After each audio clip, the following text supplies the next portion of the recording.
Good evening, America. Welcome to Are You Smarter Than a Philosopher? On today's episode, we will be discussing the American dream.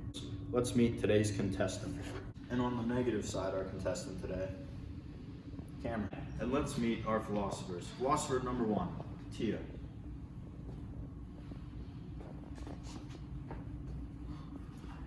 Philosopher number 2, Josh.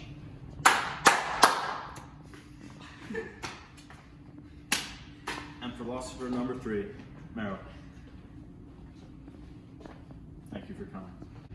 Today we will be discussing, is the debate between Baldwin and Buckley dated? It looks like the negative side was the reigning champion from last time, so let's have them go first. Well, the issue of racism is still extremely prevalent in most of American society today. The debate took place in 1965, but it's important to point out that we can still relate to this topic. You're trying to tell me that racism isn't prevalent today? You are correct in that racism is a problem today, but it is naive to say that it engulfs most of society. Philosophers always tend to be attuned to the reasons that are true always and everywhere.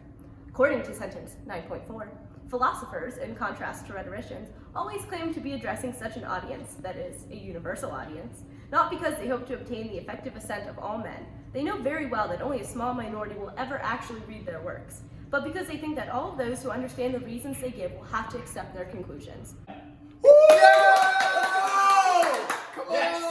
Let's hear from philosopher number 3. The debate is placed in an epidictic tone, as they are putting the blame on society in 1965 and saying that the people need to take action in that present time, and it is not in the deliberative, which would address us in the future. Aristotle said, to each of these a special time is appropriate, to the deliberative the future.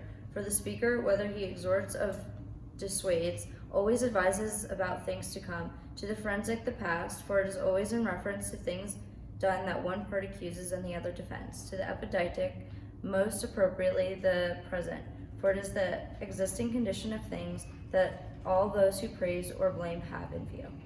Let's hear from philosopher number 2. Baldwin and Buckley have a very specific audience. They make jokes and references tailored to an auditorium full of Cambridge students, and according to sentence 9.3, argumentation aimed exclusively at a particular audience has the drawback that the speaker, by the very fact of adapting to the views of his listeners, might rely on arguments that are foreign or even directly opposed to what is acceptable to persons other than those he is presently addressing. Many of these comments wouldn't make sense or even be funny to another audience. Any closing remarks from the negative side? Well, And that's all the time we have today. Thanks for tuning in. A landslide victory for the affirmative side.